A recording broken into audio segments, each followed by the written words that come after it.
Hello, in today's video, I'll show you how to connect to Wi-Fi on your THERMOMIX TM7.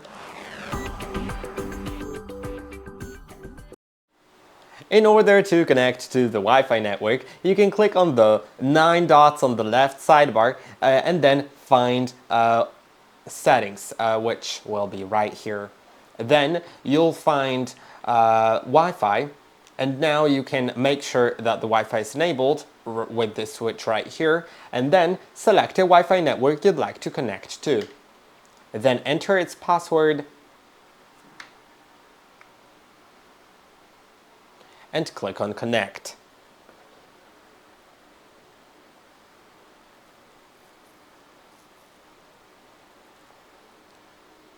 It'll take a little moment to connect to the network. Once it will be connected, it will let you know, and from now on you can use the online recipes, update the software, or use something else. I hope that this video was helpful. Don't forget to like and subscribe, and I'll see you in the next one.